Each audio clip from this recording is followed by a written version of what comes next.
Joanna Barsh is a master in teaching people to lead with strength, with more than 30 years in her industry. She led a team to create the idea of centered leadership, the mission to develop skills for people looking to transform their organizations and communities. Barsh has been all over the world and spoken to groups big and small. It's undeniable those who participate come away with a better understanding of the workplace and the tools to lead with kindness and conviction. Barsh is a longtime advocate for women, and she's currently working on Makers on the Front Line. Nearly 50 companies are participating. The collective goal is to uncover the boldest actions to accelerate the advancement of women and people of color. Welcome to Makers Masterclass with Joanna Barsh. I'm so excited to be here in this first workshop with you. We're going to have a lot of fun, but we're also going to do some very deep work. And my hope is that by the end of this hour, you will feel refreshed and you will have connected with your strengths. So what's the agenda for the hour? Let's get real here. First, we're going to do getting present. And there's an agenda slide, whoever wants to put that up. I'd love to see it.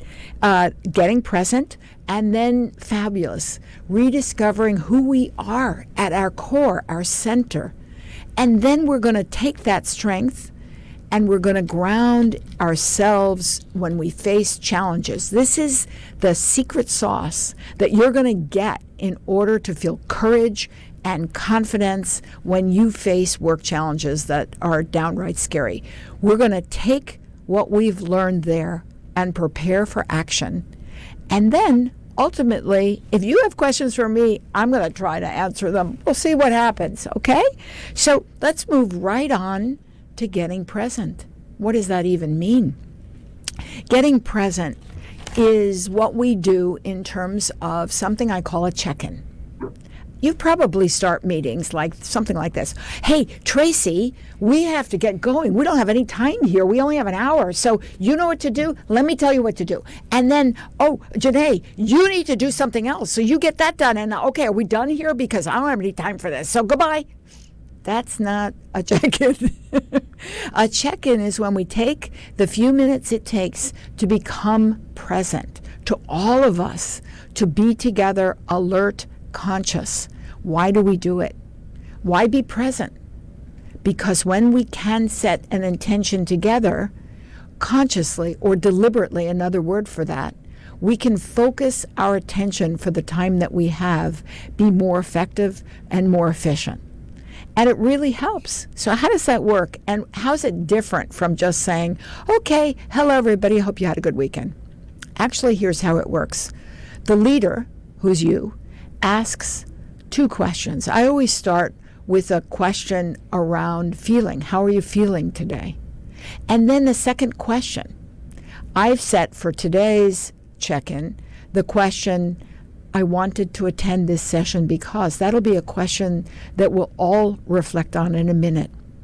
Before we check in, we reflect, and then in a check-in where everybody's present, we each answer the questions in turn, giving ourselves a minute or so to do that.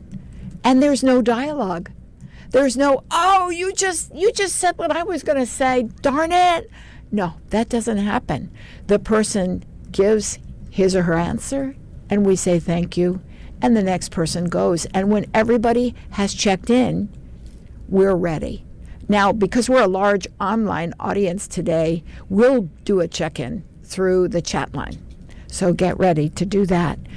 To get ourselves present, we're going to try and exercise our first exercise and concept of the day. Get yourself comfortable in your chair, adjust yourself just the way you need it. Untangle your arms. If you're holding coffee, glass of water, please put it down. And if your legs are all crossed and tightly wound together, just unwind them and sit up straight in your chair with your feet on the ground. And when you're ready, just as I am doing, please close your eyes. And give yourself the luxury of a deep breath in and an even deeper breath out. And who cares who's watching? Let's do that again. Make some noise. If you can, take an even deeper breath at the top and then let it all out. Just one more time.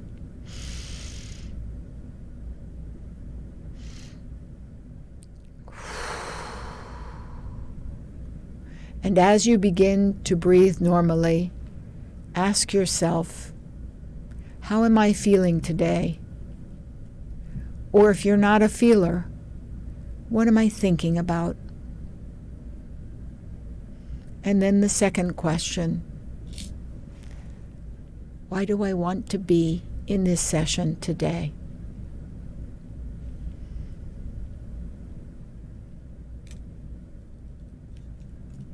When you're ready, eyes pointing at the floor, gently and slowly open them up to come back into the room, lifting your head.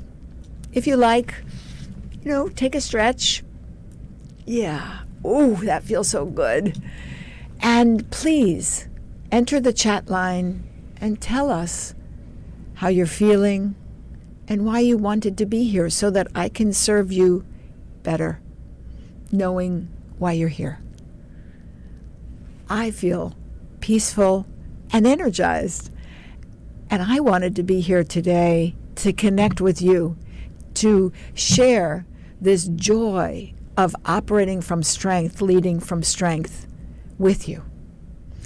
I'm here today with a colleague. You'll see her. There she is, Tracy Marks Bernstein, who tells me she's not one of the Marks brothers. Well, that's, I still love you. Thank you. Duck soup. Duck soup. There you go. Tracy is going to man the chat line for us. And as you write your answers, she'll share a few of them so we can hear from a few of you in this check-in. Yeah, so right now I'm getting a lot of hellos. People saying hi to you, hi to me. I think I'll start with just how I feel, waiting for people to come out of their meditation and tell me how they feel. I was feeling a little anxious. I think that I was not sure what to expect, and so now I'm trying to manage that. Somebody else is also saying that they feel calm. Oh, good. Which I think is good with the meditation. Yeah. Mm-hmm. So we're still waiting for people to... Come on, talk to me. I need to know. As you've said before, we need to give people time to really check in. Oh, here, somebody says, I feel relief. Ah, interesting. Somebody else is saying that they feel still. Thank you. You're meditative today. Somebody else has a spirit of expectations. Oh, yeah. What's going to happen? Mm-hmm. Calm and clear. Calm and clear. Anybody feeling negative emotions? Because it's perfectly normal. Somebody says they're feeling energized. Well, yes. I'm always energized. I'm like the bunny, Mm-hmm. or whatever that battery thing was. So we have somebody who says the breathing exercises help me focus on now and not anxious about what needs to be done. Yeah. Feeling relaxed and zen. So I think everybody's good. It's good. Good. We're all here and we're all ready. And that is the first concept of the day, a check-in. So try it at your next work meeting or family dinner. I use it at dinner too, because you know what those can be like. They can be much harder than meetings. But I'm going to move on in the interest of time to the work of the day, which is discovering who I am at my center. And the same goes for you. We have a concept that's really important to this called the iceberg, which I'm going to show you now because we're going to be using it in this exercise. We're going to practice noticing ourselves, our bodies, our feelings and our thoughts without any judgment. I know that's hard for a lot of us, but putting judgment aside, it doesn't belong here. This is a safe space, and no matter what you do or not do, what you say or not say, it's all right. There are no good answers, there are no bad answers, because we're not judging. So above the waterline, way up there, is 12% of who you are. It's your behavior. It's, you're looking at me and you're saying, what is she saying? What is she not saying? What is she doing? What is she not doing? Well, the same holds true for you. If I could see you, I would be looking at your behavior. Right underneath the waterline is what you're feeling and thinking, but you're not expressing. So think back to the last crazy meeting you were in, and maybe it was a Zoom call meeting because you're working from home, and somebody says something that's just so stupid, and you think that, but you don't say it. That's where your feelings and thoughts lie, under the water. And they don't know that you're thinking that or feeling that. Underneath that, now I'm going deeper, is what you believe, what you value, your mindsets. I love that word, mindsets. It's actually deep, deep, deep in your iceberg. I'm going low to show you. It's down there. And some of us don't even know what it is, right? And if you go all the way down, and if I did that, I would disappear from camera entirely. Let's see if I can do it. All the way down here would be my identity, your identity. What's really at stake for you? What is at stake? What do you fear the most? What do you need as a human being the most? You need to get to know that too, because it matters. This is who you are at your center. And so we're going to do a meditation and work with me.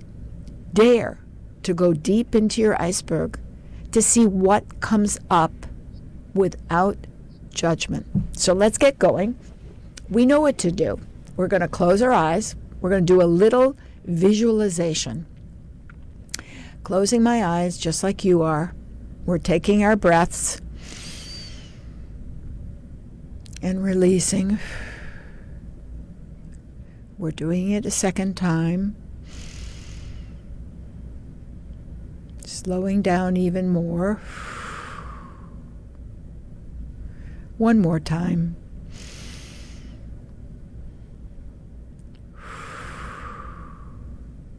And as you begin to breathe normally, eyes still closed, think back to when you were a small child, maybe 5 or 6 years old. Take yourself there into the present moment, doing something that you love to do, games or fantasies. What is it that you love to do? And in those games or in those fantasies, who do you dream of becoming?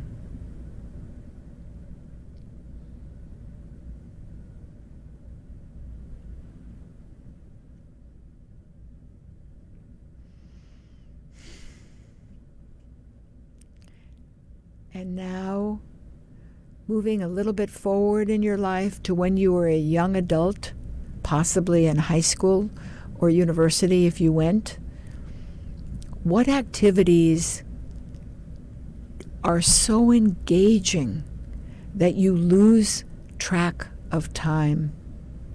What draws you in?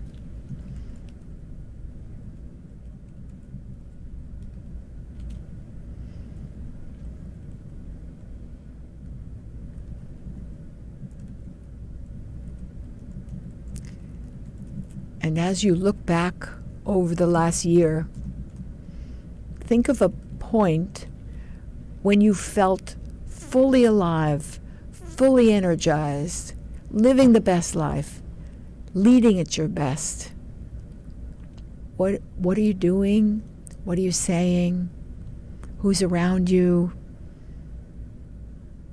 What's happening?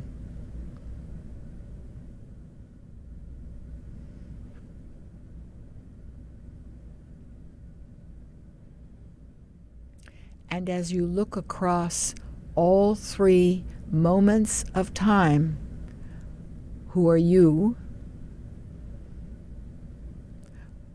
Where is that energy coming from? What is it that you most value about yourself? These are your strengths. Strengths give you positive energy, and there are characteristics that you really value.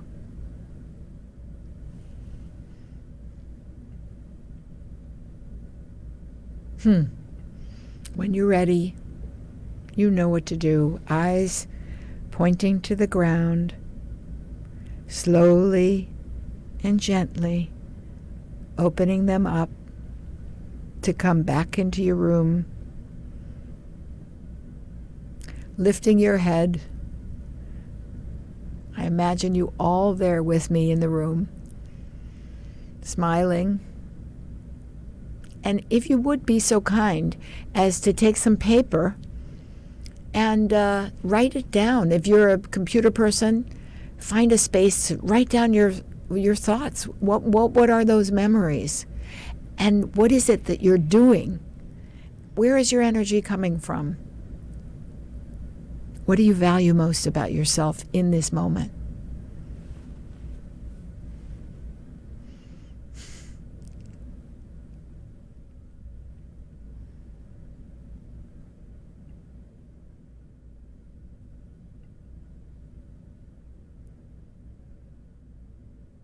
You know, I'm going to tell you a story I haven't told anybody. I decided you need to hear it, right? Are you okay with that? So there I am. I'm a mid-tenured partner at McKinsey. And I had just led a team to do the first ever survey of employee engagement. Can you believe that? It was, it was a long time ago. I think it was in the late 80s, maybe early 90s. And that was already a radical thought, that we would ask all of the associates and everybody what were they thinking? How do they feel about life at the firm? Gosh. And the results came back, and I was with a bunch of very senior partners. They were, in those days, all men. Thank God, not anymore. But anyway, we were looking at the results, and their first thought was, we can't tell anybody about this. We can't show it. I said, well, we don't know. It's the baseline. It might be good. We don't know that it's not good. And they said, well, we have to find a way to show it so that people don't get scared, because there were a lot of respondents who didn't feel that great about anything, who felt actually pretty bad about stuff. And they said, we're going to lean on you, Joanna, to present this with another senior partner. And it better be good. And it better not cause a riot.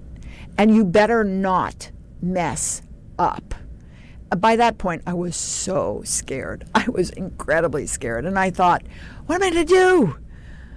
I don't have any confidence at this point. I'm like, I don't remember numbers. Do you remember numbers? Like, I'm going to be up there at the podium and I'm going to be like, what the F just happened to me? They're going to fire me right here, right now. I came up with an idea. It was a crazy idea. And I thought, I better ask. I asked my favorite senior partner, what do you think of this idea? And he said, this is a really strange idea, but it might just work. And I told the rest of the guys on the team, and they were like, whoa, I don't know. That's a big risk. But the man who was giving the presentation with me said, I trust Joanna. I want to do this. So we did it. They were all of the hundreds of partners walked into the auditorium room at the conference offsite, there were baseball hats on the seats. And the colors of the baseball hats were in proportion to the segments of the associates of the firm and how people felt. Starting with people wearing pink hats, all the way down the color spectrum to people wearing black hats.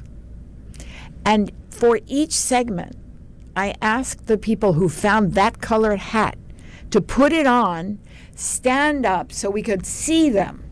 And suddenly there was a sea of people, I forget the numbers, 20, 30%, wearing pink hats. And we said, you're the people who love the firm, who are growing, who are doing wonderful things. You're so happy. That's why your hat is pink. I mean, what's better than pink? Nothing, right, Tracy? Mm-mm. So then the guys they sat down, the guys on the green hats. And we said, you're the young people. You're growing. You came to this firm to grow. And it's really hard work, but you're growing. And they thought, okay, I'm young and I'm growing. And the world is my oyster. And they sat down. And it kept getting a little more serious. There were the cranberry-colored people. And then there were the gray hats. And they put their hats on and they stood up and they thought, this is not going to be good, right? Gray hat. And we said, you are beginning to sour on this place. And you're wondering if it's the place for you. And you're already beginning to pull back from the firm, and that's why your hat is gray. And they felt kind of sad, and they sat down, and the guys with the black hats knew what was coming. And they didn't want to get up, but they did. They put the hat on. There weren't that many, but they were there, and we all looked at them. And I said, I'm so sorry that you have the black hat. And it means that you're already checked out. There's nothing we can do to make this place great for you. You're going. It was a sad moment. And the room got very, very quiet. The reason I'm telling you this story is that my strength is creativity and industriousness. So I do stuff like this. It took a ton of work to get this done. It was a huge creative risk, and everybody was scared of it. But because they supported me, I was able to use my strength and create an event that people did not forget for over a decade. They would say, remember the hats? Remember Joanna's hats? And suddenly, like Madonna in the world at large, it was Joanna in the world of McKinsey. And that was kind of cool, right, for a little while to be that person. That's when you use your strength, you rise up and you come up with solutions that people, maybe they have thought of them before, it's okay, but they are moved by you because you're using your strengths. You're bringing energy to them. Who doesn't want energy from others? When you enter a room, they all want to use their strengths, right? So strengths build on strengths, and we get to solutions we did not think was possible. So I hope you found your strengths. And I'm going to show you a list of strengths. They're called signature strengths. I didn't make this up. This comes from the University of Pennsylvania, and a professor I absolutely admire to the ends of the world, Marty Seligman. He worked with a colleague from a different university, Chris Peterson, and they set out to create a list of character strengths that all human beings would have in ancient times or today, in Greece or China or Africa or America, with men, with women, with people who are neither men nor women. And everybody, all of us have these strengths. And some of them are at the top of our list and some of them are at the bottom. These can help you say, who am I? Deep, deep down. I see right here creativity, ingenuity, and originality under wisdom and knowledge. But I also see bravery and zest under courage and energy. I see myself. I see appreciation of beauty, those hats. And I also see what you have that I might not have. That is like really low for me. For example, loving and being loved. My husband, it's like number 2 for him. And for me, out of the 24, it's number 22. I kid you not. So you want to do this assessment? You know what you could do? You could go to viacharacter.org, sign up for free. It takes about 20 minutes. and you can see what they think your strengths are. You can also spend a nice Friday afternoon with something, some water, some wine. I don't know. You suit yourself. And just think back to those memories, possibly with a friend, and ask each other, tell me those stories. Tell me who you were at 5, at 16, last year. And let's work on what your strengths are together. So I think that's really important. And let's say you know your strengths. What's the point of that? Who cares, Joanna? I know my strengths. By the way, strengths are not skills. So if you think you know your strengths, think as deeply as you can. They are not skills. You did not have a job at 5 where you had to do tapping on a computer or doing call service or meeting clients or doing really tough analysis to come up with new and fresh solutions. That's what you do now. So who were you at 5 helps you understand your strengths. And by the way, do you have the same strengths today that you had at 5, or are they different? Do you see yourself across all 3, or do you not? It's all fine. It's all natural. I'd love to hear what you're coming up with, and Tracy's at the chat line now, waiting for you to put your signature strengths, the ones you find in yourself, either from that list or just on your own, like I did, into the chat line so we know what we've got in our collective makers community. So don't be afraid. Stick it in there so we can see who you are by your strength.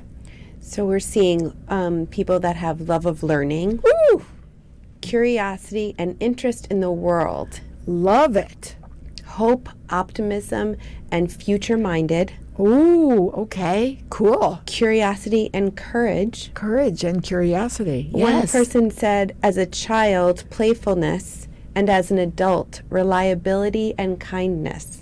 Nice. And by the way, they're probably related. So think about that for some, in the future. Put those 3 words down. I think they're related.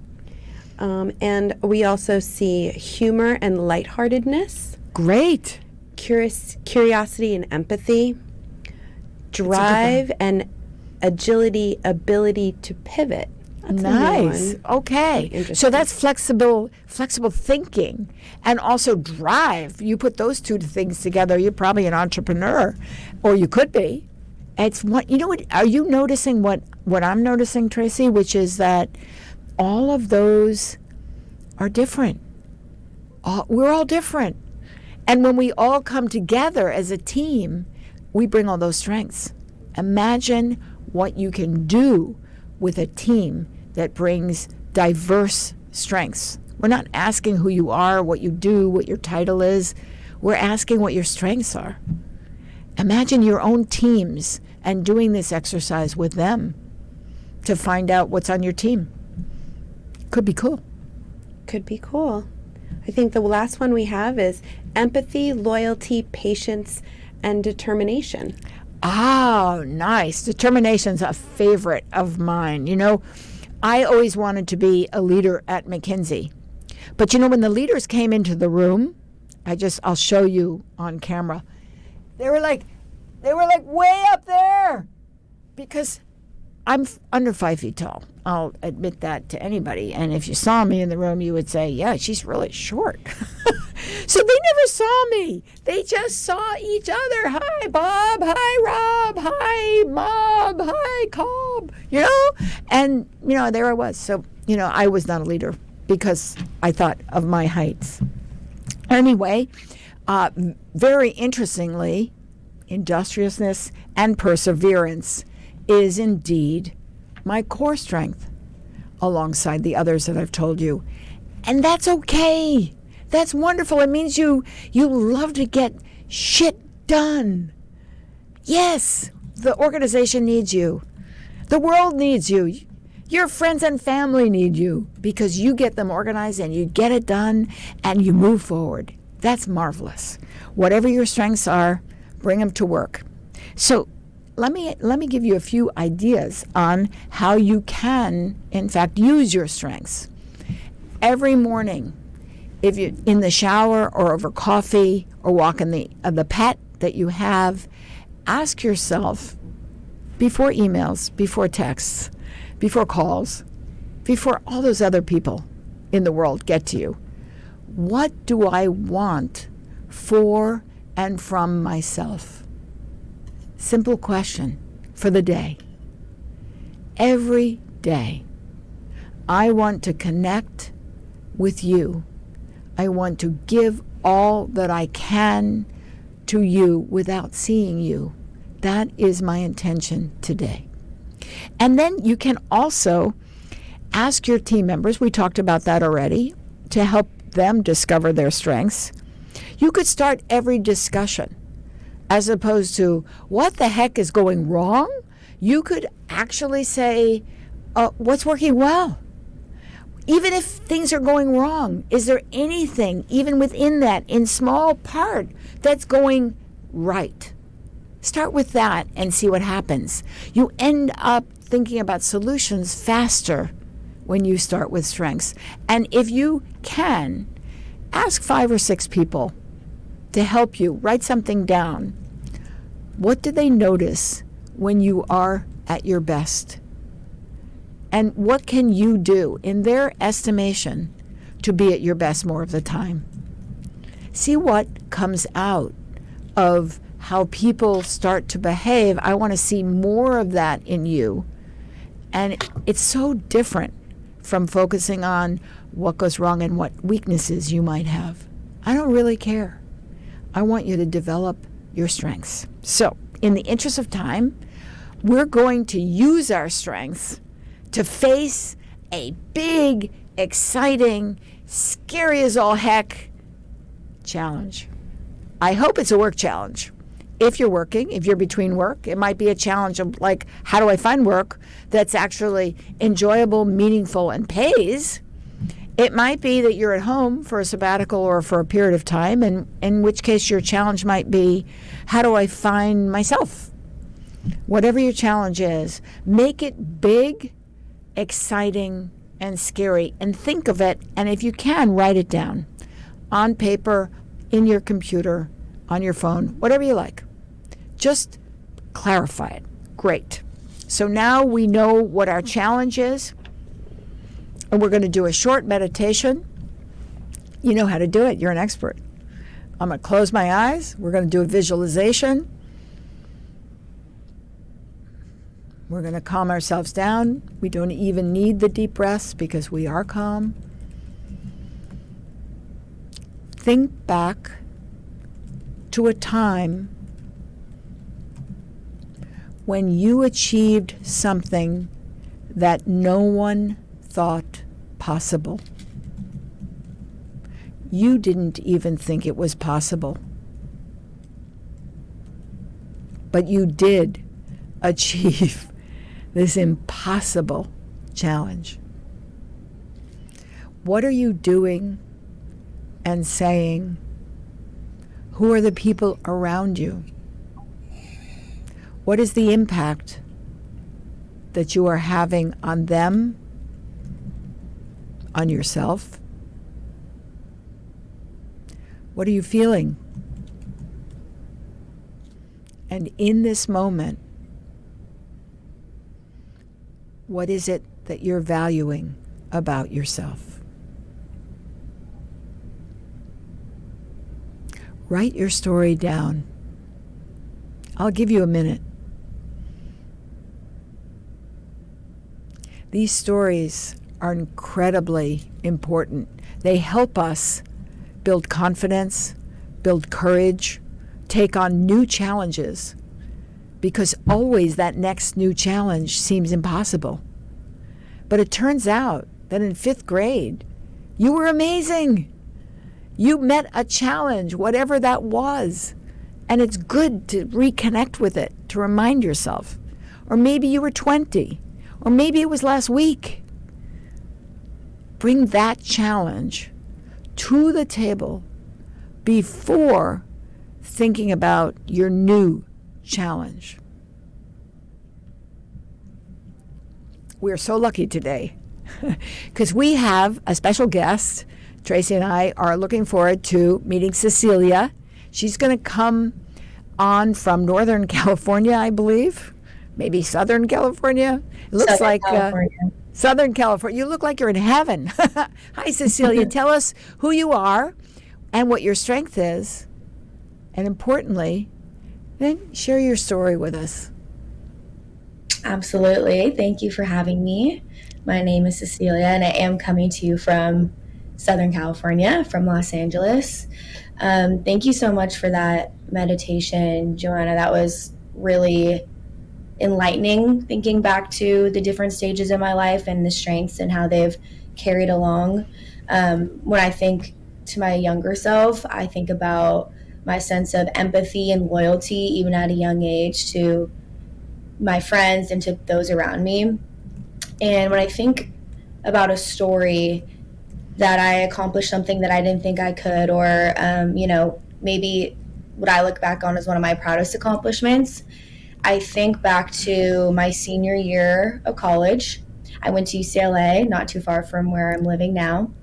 And one of the highlights of my entire college experience was getting to be a producer for my dance major's end of year showcase for all of our students. I was a dance major, and I had the amazing honor of being this producer for our end of year show.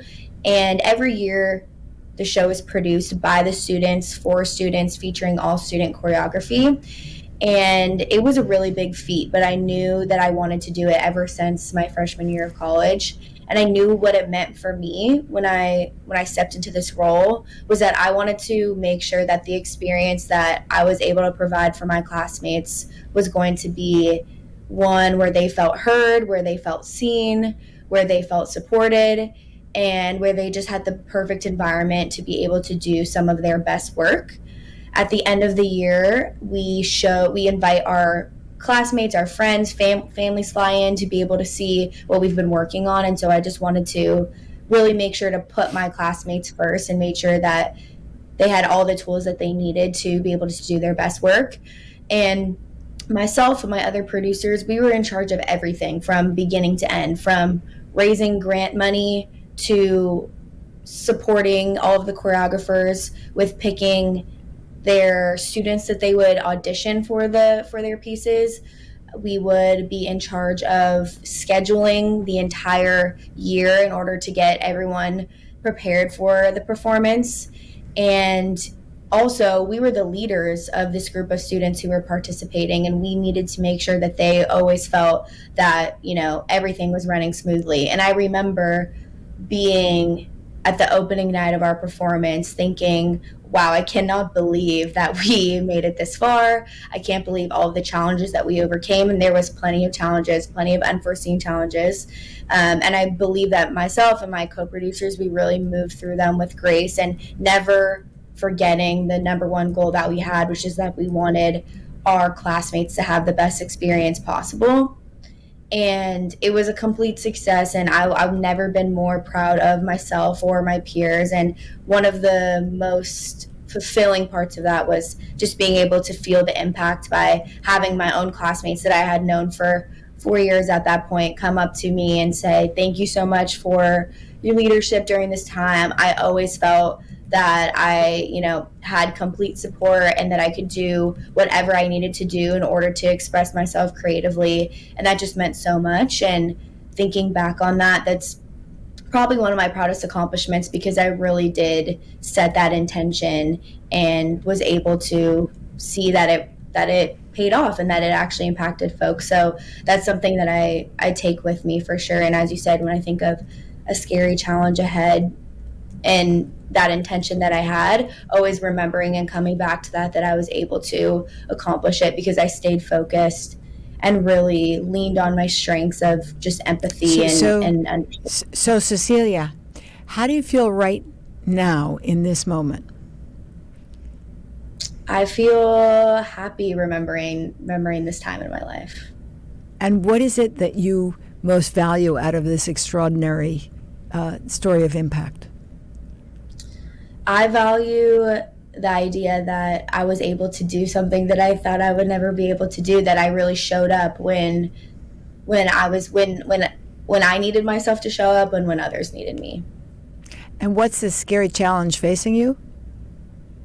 Scary challenge facing me now is putting on another program for this lovely company and being able to kind of have a live program go off without a hitch. I find myself doing work like this a lot, and before you put on a program to bring people in, there's always the question of what could go wrong, what am I not thinking about, and always wanting to make sure that the audience that you're putting on the program for is going to be, satisfied. And so thinking about this coming up, I'm having those same feelings again. Can I do it? But staying focused of the goal to make sure that those who are going to be impacted by this have the best experience possible. No, that's so beautifully said, because it's setting an intention. And I can see in your face, and I can see the happiness, and I can also see the clarity and the determination and the leadership that you're going to bring to that challenge. So thank you for sharing that with us.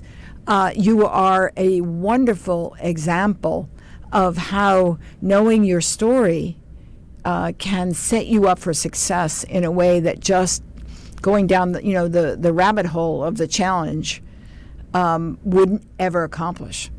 So I hope that you write it down and revisit it, because you're going to be facing so many mini challenges along the way in this new program. But your story of impact is extraordinary, and you should be proud of yourself. Thank you. Thank you for that tool. It's definitely very helpful. Great. So, I have a similar story. I'm not as brave as you, Cecilia. So my vision for a new way of leading came to me in 2007, and I did nothing with it.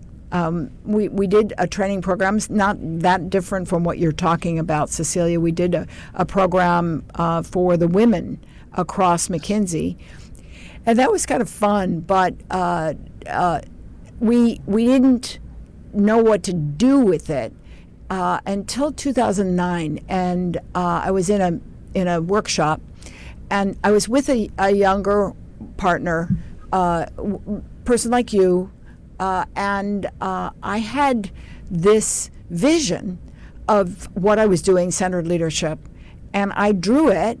I had drawn it, and I shared that with her. So I drew it again for her, and I started to cry. And I was crying so hard that she asked me why I was crying. And we have that picture. It was a picture of me flying through the air like an old witch. And in that dress, I don't know if you can see it, there were all these little faces of people. And I said to her, to Carolyn, it's so cold up here, and I feel so alone. I don't know where I'm going. And she started to cry, so we're both crying. And she said, Joanna, we need you to go there. And we're in the dress. We're right here. We're going to help if you tell us how we can help you. But it's so amazing that you're going and you're leading us through to this way of being. And so I took the plunge based on that. That's my story. I was able to bring centered leadership to the world. I flew around the world a lot in the next few years. And gosh, I feel like it's magic. For me, it's magic. It was not predetermined. It wasn't planned. It carried it off. I actually took a downturn in my own performance, and I rose higher. And it got colder and lonelier, and I still did it. And I thought, this is why I'm here on earth, to bring centered leadership to women leaders. Every one of us is a leader, by the way. You are a leader, Cecilia, and everybody else on this call is a leader, because when we take an action, it might affect our family, it might affect one person in the world, that's making everything better. It's amazing the power that we have. So write those stories down, use those stories, and before we move on, let's all thank Cecilia. You can use the chat line and we'll share it with her, because it was so brave of you and so inspiring for you to come onto our program and share your story for a whole bunch of people who are probably going to talk to you in years to come saying, I saw you and I really loved what you said. So thank you, Cecilia. Thank you. Thank you for the opportunity. We all have to prepare for action, because it's one thing to sit in a class like we're doing right now, and it's another thing to take it forward into the world. So how do we prepare for action? Think about what you've learned today. You've had a check-in, which is a simple tool, which we talked about. You can use at work and at home. We've also practiced meditation, mindfulness. You may never have seen mindfulness before, but now you've seen it. And it's really a fancy word for learning to breathe, control your heart rate, control your relaxation, and allow your brain to open up. We've also found our strengths, or we're working on finding our strengths. Either way, it's a concept. You've used the iceberg today. You can use it again with your teams, with your family, and get curious about yourself first, and then everybody around you. And that's going to lead to greater solutions that you did not think possible. You've learned to write the story. If you sat back and took a phone call instead of writing the story, I urge you, I encourage you, I hope you're inspired to take some time after this program and write your story of impact. And keep it in your desk, or keep it on your wall so you can see it when scary stuff is about to go down and you want the courage and confidence that you know you have. So all of that allows you to act. And now, the final concept, which is the check out, which is just like a check-in. But checking out is to reconnect. How are you feeling now? Or what are you thinking now? And I'm going to ask you to put that in the chat line. And then what's one thing that you've discovered, or maybe you knew it about yourself all along, so you've rediscovered, it's come up to the top of your consciousness about yourself that you'd like to explore further. As you can tell, it's all about curiosity. Starting with myself, I lead myself, and then I'm prepared to lead others. And this goes for the CEO too, by the way. This is not just for women. It's not just for people on this program. It's for everybody. Take a moment, and when you're ready, please share with Tracy and us in the chat line, particularly that one word, how you're feeling now. And I'm going to ask Tracy to kick it off. How are you feeling now, Tracy? I'm feeling grounded. I'm feeling strong, which is not something I expected. But I think hearing how other people see their strengths and hearing Cecilia's story and your story definitely has me reflecting on my own situation and my own strengths. And I know where I'm supposed to be. That makes me really happy. Thank you. You're welcome. Yeah. So our chat is lighting up. We've given people enough time here. Yay. So Janae says that she's feeling hopeful, and Cecilia's vocational courage is worth being hopeful for. So that's really amazing. It was so great that Cecilia was so brave in sharing. Exactly. Somebody says, now I'm feeling positive about my value. Powerful is my one word. Oh, I love it. Power! We're feeling motivated. I'm rediscovering my inventiveness. Cool. Reflective of how my childhood and all the big career moments are connected with who I am at my center. Wow, that's amazing. Thank you. Thank you. Who said that? Mm-hmm. And another person said, I'm feeling extremely hopeful. Good. I'm glad to hear that. That's nice. Has anybody have, a difficult feeling or an unsettled feeling at this point? Because sometimes it can happen, and it's normal for people to feel confusion or just reflection, or even a little bit like, why didn't I use my strength last week in that meeting? In which case, let it go and figure out how you use your strength in the next meeting. I have a question myself. Thank you. So, you said the unsettled feeling. I often describe that as like a washing machine in my brain. Ooh. That like I kind of obsess about the mistake that I've sensed that I've made. Now maybe nobody else feels that way, but I feel like I have. How would you have somebody work through that and use it as a learning perspective? So you're actually segueing on to a completely different masterclass on framing and reframing, which I love, but I'm going to suggest to you first that it's a very normal thing that happens to a lot of people. It's called rumination. And I'll leave you with the thought that our emotions are affected by our thoughts. And so sometimes there are only a few things you can do to get that thought out of your brain. And one is distraction. And it's actually a powerful tool if you use it sparingly. Go swimming or go running or go visit your pet or call your kid or, whatever it is that allows you to release the thoughts in your brain. That's called distraction. It doesn't work for the long term. It works for the short term. And then we'll work on, in the next masterclass perhaps, taking a new thought and using it to replace the thought that's in your brain, that's giving you so much trouble, that's creating the washing machine. That's such good advice. So we do have one thing here that I think that you'll be interested in is someone says that they're confused about the future, and that person didn't see many things about themselves in the strengths list. Well, they're there. And so for you, my thought is that you need more time. This was a really fast class, and we didn't have the benefit of talking to each other. So again, no judgment.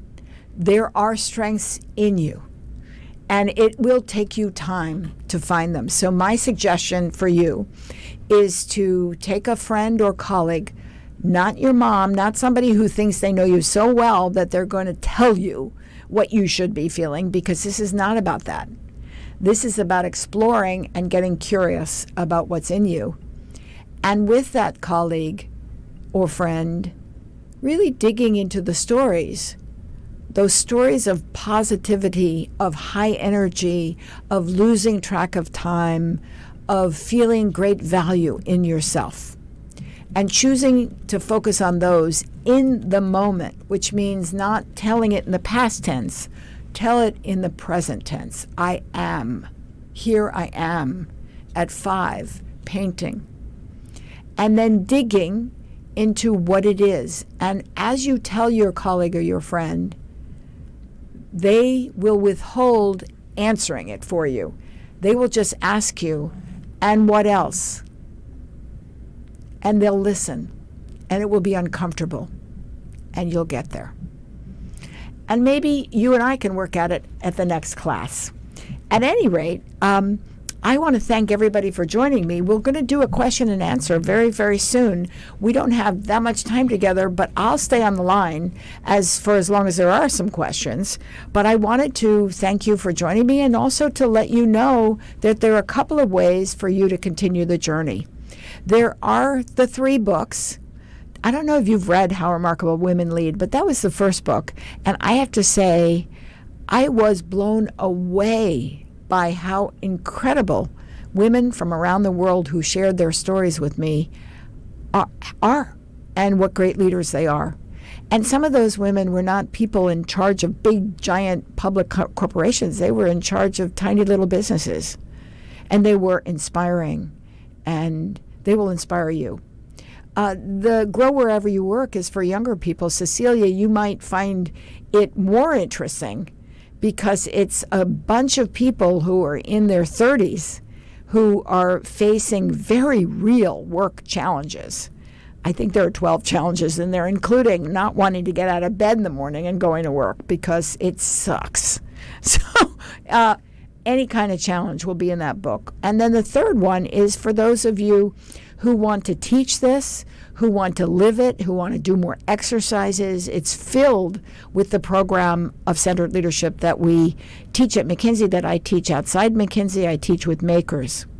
And then if you've got a phone, you can scan that for content. I believe that might even take you to Lean In, where you'll see videos and workbooks that you can use if you have a Lean In circle. And if you don't yet have a circle, you can start your own. They're very useful. So you can work on meaning, or the one that Tracy just brought up, framing, which is so cool. And there's connecting, and then there's engaging in there, and energizing if finding the energy to go forward in a confusing and dark world is what you need most right now. So thank you for joining me. I'm so thrilled to be here. I will take your questions, whatever they are, and as I said, I'll do my best to help you. And I learned too. So please send the questions in right now through the chat line, and Tracy will grill me. So what we have so far is, what do these exercises look like for young girls or our future makers? And now we're talking about how young do you think? Like we're talking about 10-year-olds? Well, I would think like maybe like early 20s, like 20s. In somebody who's in college who's like getting ready to start a career, thinking about what they want to do. Excellent. So we draw from our life experience, and as you can see, life experience, you had it when you were 5, you have it when you're 15, you have it when you're 18. And so that exercise of strength can be the same exercise, and it will look and feel different from 50-year-old women and men using their entire life experience to draw on. And you know, the challenges that you face aren't always about work. They could be about the person you love, the partner you love, and you are having a fight. And how do you deal with them? What do you say? Or you're scared. You're going to a new school, or you're going to a new town to live. That's really scary. And so you can use the exercise of your story of impact to help you. And, you know, with your friends, checking in with your friends and always saying first, how are you feeling today, is amazing. And sharing how you're feeling is amazing. Before you jump into what I have a tendency to be very efficient and just like, oh, who cares what we're feeling? Let's just get the damn work done. Or no, Joanna, slow it down and check in with how people are feeling. And that leads to an entirely new outcome. You have to take your own advice. I do need to take, well, you know what? This is a really important lesson, which is this is a journey. This is not a one and done, oh, I took that course, I'm done now, I'm fixed. No, this is every day working on what you choose to work on to get stronger, because you're strong. And you will be stronger as you go forward and practice. And so we're almost out of time for those of you who need on the hour to go. I wanted to say goodbye to you because I really loved being with you today. And as Tracy kind of reminds me, I have to take my own medicine too. And so I'm thrilled to be able to teach centered leadership because it brings me back. It connects me to the material. It connects me to my own iceberg. And so I've learned from you today. And by the way, keep your questions coming. You can find me. Not that I'll pick up the phone because I'm not that good at that, but I'm good at other things. And I hope to see you at Makers. I guess it's next February. I guess it's in California. And I guess it's going to be as much fun as the one we just had last February. Thank you so much for joining, and lead with your strengths because you've got them.